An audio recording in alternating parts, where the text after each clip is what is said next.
L'Éthiopie a constitué un comité pour libéraliser le secteur bancaire au profit des institutions bancaires kenyanes. De ce fait, le code financier éthiopien sera modifié, ce qui signifie l'assouplissement des restrictions imposées aux banques étrangères effectuant des investissements en Éthiopie. Un nouveau code guidant le secteur bancaire du pays permettra l'ouverture du secteur financier, projet qui doit être prêt d'ici décembre 2022.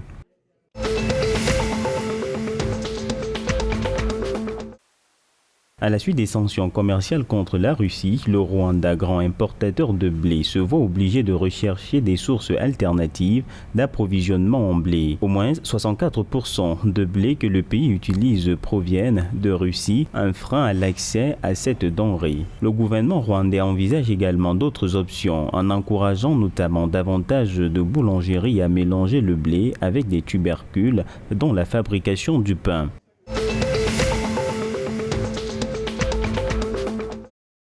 Le mouvement d'opposition armé du Soudan du Sud a suspendu sa participation au mécanisme de sécurité. La structure de commandement du mouvement a déclaré qu'elle s'était retirée des mécanismes de sécurité pour protester contre les attaques qui auraient été menées par les forces gouvernementales sur les positions dans certaines régions du pays. Le groupe armé d'opposition s'est engagé à ne pas participer aux réunions de coordination habituelles présidées par la commission mixte de suivi et d'évaluation reconstituée.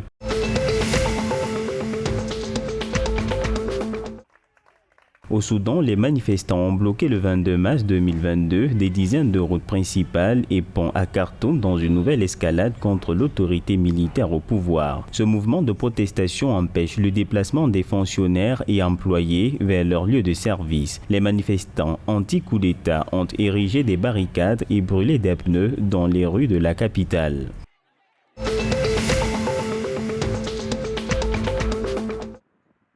Le gouvernement éthiopien a démenti l'arrestation d'une douzaine de responsables tigréens travaillant dans l'ancien gouvernement. Le service de communication du gouvernement a déclaré le 22 mars 2022 que la police avait, conformément à la procédure régulière, arrêté des personnes soupçonnées de faire partie d'un stratagème illégal. Pour rappel, le Premier ministre Abiy Ahmed a mis en place l'administration du Tigré après avoir envoyé des troupes dans la région en novembre 2020 pour renverser le parti au pouvoir régional, le Front de libération du peuple du Tigré.